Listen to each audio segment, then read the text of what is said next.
Assalamualaikum warahmatullahi wabarakatuh.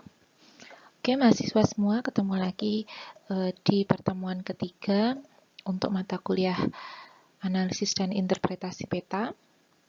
Untuk pertemuan minggu ini kita akan membahas topik yang topiknya adalah tentang abstraksi kartografi. Ya, pada bagian 1 khususnya adalah tentang seleksi.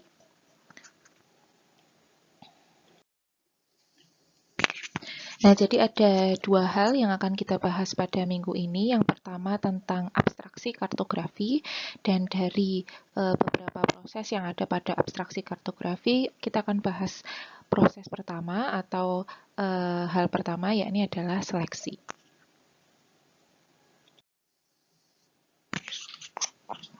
Nah, sebagai awalan atau sebagai pendahuluan, ya berangkat dari kondisi kenyataan ya. Jadi ada fenomena geografis yang kita ketahui itu punya beragam jenisnya ya, variasinya banyak. Kemudian dia tersebar ke berbagai lokasi ya. Lalu fenomena geografis tersebut juga beragam dari aspek cakupan, ya, dimensi, ukuran maupun bentuknya. Nah,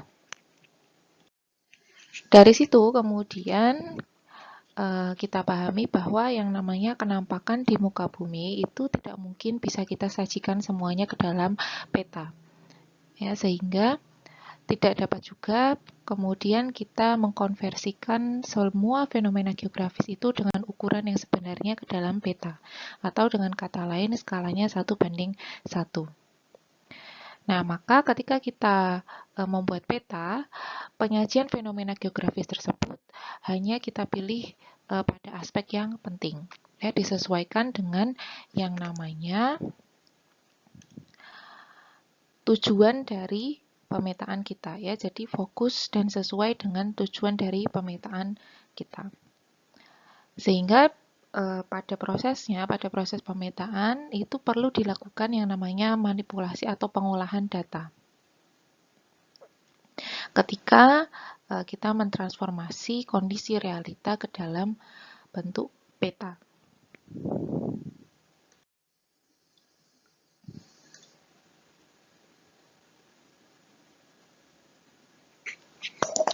Nah, sehingga ada yang namanya atau ada istilah abstraksi kartografi, ya, di mana abstraksi kartografi ini dia berkaitan dengan proses transformasi dari dunia nyata ke dalam bentuk peta.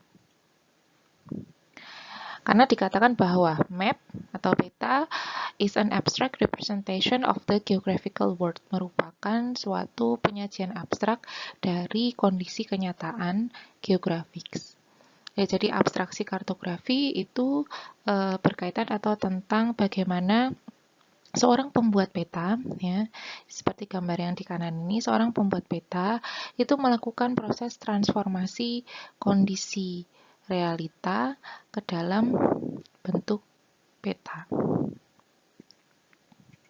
Itu loh yang disebut sebagai abstraksi kartografi. Nah, ada beberapa aktivitas atau komponen dalam abstraksi kartografi. Ya, jadi dalam satu kegiatan abstraksi kartografi itu dia punya beberapa rangkaian, beberapa komponen sebagai satu rangkaian. Yang pertama adalah seleksi. Ya, jadi kita melakukan seleksi baik itu dari aspek wilayahnya dan juga waktunya, area mana yang kita petakan, waktunya kapan, kemudian kita menseleksi variabel yang dipetakan, ya, apakah misalnya kondisi topografi atau variabel yang berkaitan dengan sosial ekonomi misalnya. Jadi kita menseleksi variabel yang dipetakan, lalu ada seleksi skala, pada skala berapa kita perlu memetakan. Ini tentunya akan berkaitan dengan yang namanya wilayahnya, ya, cakupan wilayahnya. Kemudian juga kita menseleksi data atau informasi apa saja yang kita perlukan untuk pemetaan. Kemudian ada klasifikasi, ya, kita memikirkan jumlah kelas, panjang kelas, batas kelas, dan jenis kelas. Interval itu juga termasuk dalam komponen dalam abstraksi kartografi. Selanjutnya ada komponen simplification atau penyederhanaan, yakni melakukan penghilangan kenampakan, penghalusan, pengurangan tingkat ukuran data maupun pemadatan variabel. Ya, ini juga kita sebut juga sebagai generalisasi.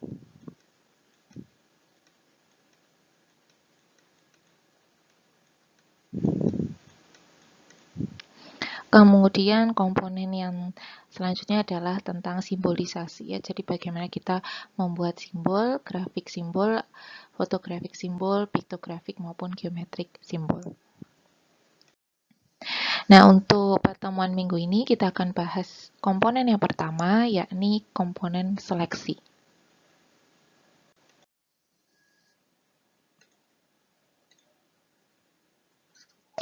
Seleksi atau selection merupakan proses memutuskan variabel atau elemen apa yang akan ditampilkan, di mana variabel tersebut harus sesuai dengan tujuan dari pemetaan. Ya. Kemudian pada proses seleksi ini belum dilakukan modifikasi. Ya, jadi kita hanya memilih, kemudian kita memutuskan perlu atau tidak satu variabel atau elemen tersebut dimasukkan atau tidak dimasukkan ke dalam peta kita. Nah, ada beberapa hal yang perlu dipertimbangkan, mulai dari detail dari variabel yang kita masukkan, kemudian skala, serta informasi apa yang diperlukan. Ya, sehingga kita perlu berpikir where, when, what, why, and for whom. Di mana kita memetakan, ya, area mana yang kita petakan, kapan, apa yang kita petakan, temanya apa, mengapa kita memetakan, dan usernya siapa, for whom.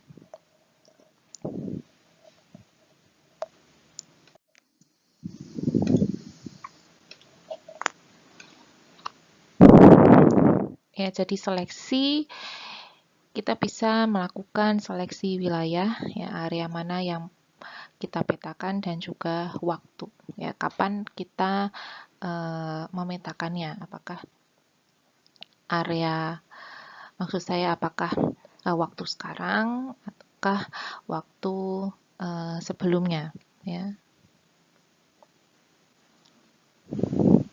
Sehingga kemudian peta sebagai sumber data minimalnya akan memberikan informasi di mana dan kapan.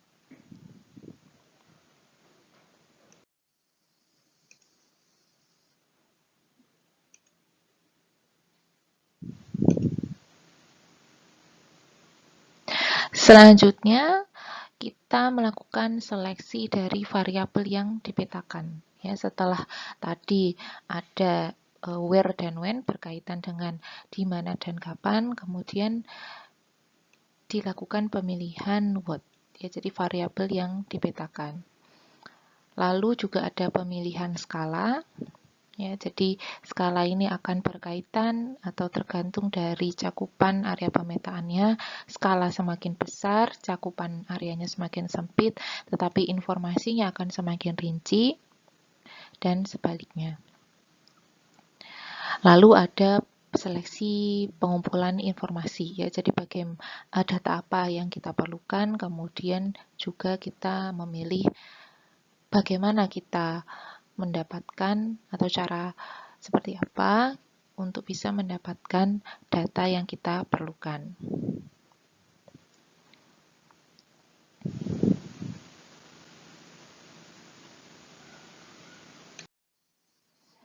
Ya, jadi ada variabel yang dipetakan. Kalau kita perhatikan kembali di peta RPI, itu sebenarnya dalam satu peta RPI itu memuat beberapa variabel atau banyak elemen. Misalnya di sini ada informasi terkait dengan bangunan, kemudian jaringan transportasi, hipsografi atau kondisi topografi, ada batas administrasi, penutup lahan, kondisi perairan, ya, hidrografi, dan juga geographic name atau toponim.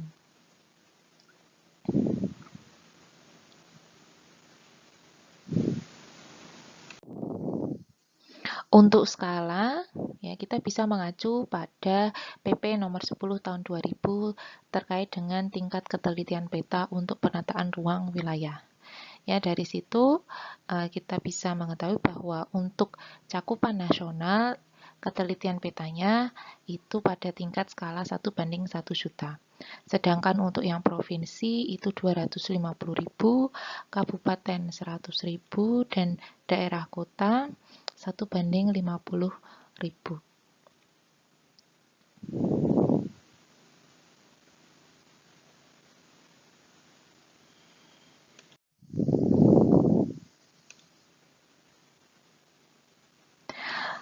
Lalu pada bagian pengumpulan informasi, ya jadi ada beberapa kegiatan atau hal yang bisa menjadi sumber data, ya mulai dari pengukuran langsung di lapangan, kemudian kita bisa mendapatkan data dari citra penginderaan jauh dan juga fotogrametri. Ya, ini adalah fotogrametri, kemudian digitasi, ya ini digitasi, kemudian dari data statistik, ini dari citra penginderaan jauh, nah, ini juga dari sensus di lapangan.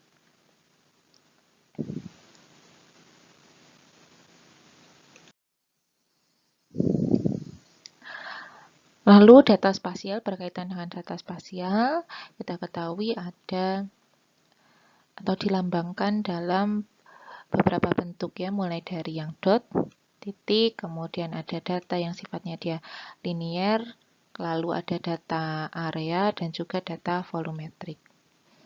Oh ya, jangan lupa ini di sini sudah saya sertakan juga password presensi untuk pertemuan ketiga atau pertemuan minggu ini.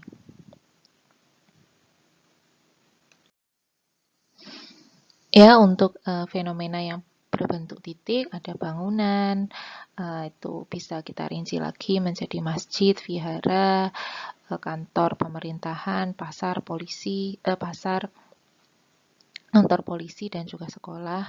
Kemudian ada objek yang berbentuk garis, seperti batas administrasi maupun jalan.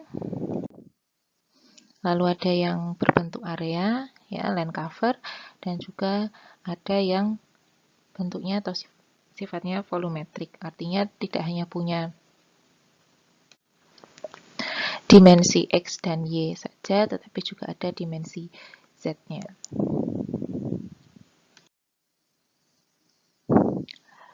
Nah, berkaitan dengan data, masih berkaitan dengan data, kita perlu ingat kembali tentang sifat dan ukuran data. Ya, jadi sifat data ada data yang kualitatif dan kuantitatif, sedangkan untuk ukuran data ada data yang nominal, ordinal, interval, dan rasio. Untuk ukuran nominal dan ordinal, ini dia kualitatif. Sedangkan yang interval rasio, ini dia masuk atau dikelompokkan kuantitatif.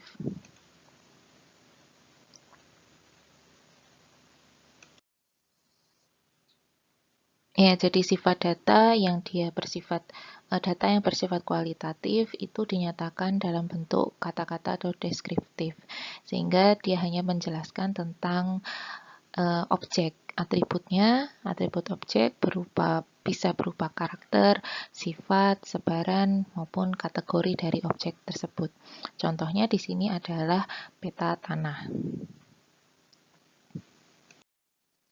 Sedangkan sifat data yang bersifat kuantitatif itu tidak hanya disampaikan atau dinyatakan dalam bentuk deskripsi, tetapi juga sudah dinyatakan dalam bentuk angka. Nah, angka di sini dia merupakan hasil dari perhitungan maupun pengukuran.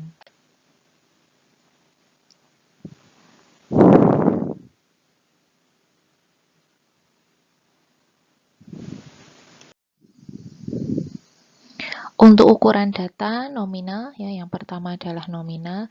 Nah, data nominal ini merupakan data yang dia tidak memiliki tingkatan.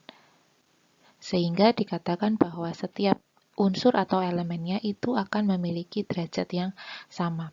Tidak ada derajat yang lebih tinggi maupun yang lebih baik dibandingkan unsur yang lainnya.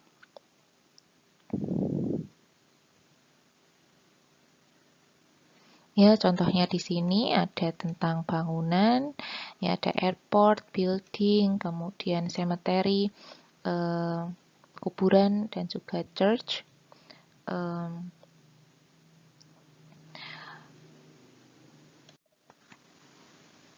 Gereja gitu ya. Nah, antara airport, building, cemetery, dan church ini dia memiliki derajat yang sama. Sehingga kemudian dari simbolnya dia dibuat dalam ukuran yang sama. Lalu untuk ukuran data yang dia ordinal, nah pada ordinal ini ukuran unsur dengan aturan tertentu yang memiliki tingkatan, ya. Jadi sudah memiliki tingkatan. Unsur-unsur yang dipetakan dibagi lagi kelas atau kategorinya. Lalu unsur mempunyai derajat yang lebih tinggi dari yang lain atau sebaliknya. Misalnya dia ada unsur yang lebih besar, ada unsur yang lebih kecil. Ya, sehingga kalau kita perhatikan pada simbolnya, ya, jadi untuk yang ini, simbol yang paling kiri, ini dia dibedakan berdasarkan gradasi warna. Ya, kalau yang tengah dan juga yang kanan ini dibedakan berdasarkan ukurannya.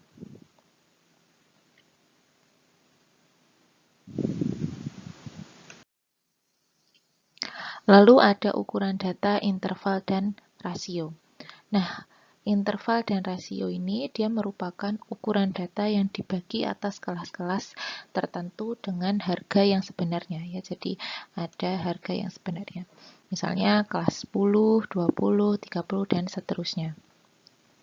Untuk interval, ya, perbedaan antara interval dan rasio. Untuk interval, titik nol atau titik permulaannya ini diambil sembarang.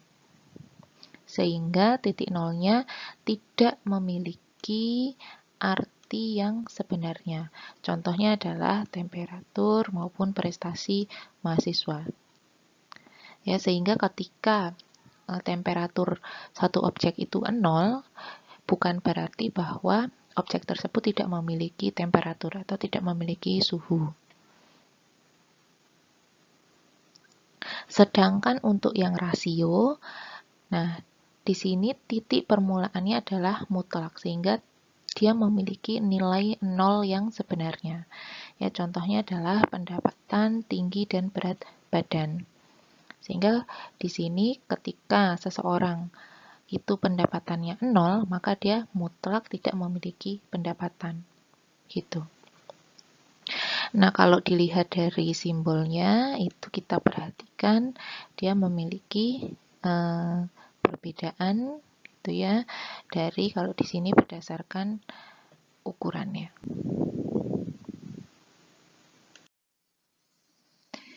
Oke, jadi itu tadi dua hal yang kita bahas untuk pertemuan ketiga kali ini.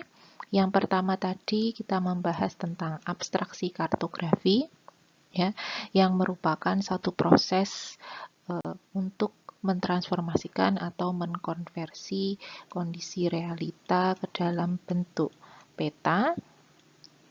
Kemudian tadi ada beberapa komponen dalam abstraksi kartografi, ada seleksi, kemudian ada klasifikasi atau pengelompokan, lalu ada simplifikasi atau generalisasi, dan ada simbolisasi. Nah, dari keempat komponen tersebut, kita bahas komponen yang pertama adalah seleksi, yakni kita menseleksi banyak hal, ya, mulai dari wilayahnya, kemudian kita menseleksi waktu, Kita menseleksi skala, kita menseleksi variabel apa yang kita perlu masukkan dalam peta, dan juga kita menseleksi bagaimana kita mendapatkan datanya atau kita seleksi sumber datanya. Gitu.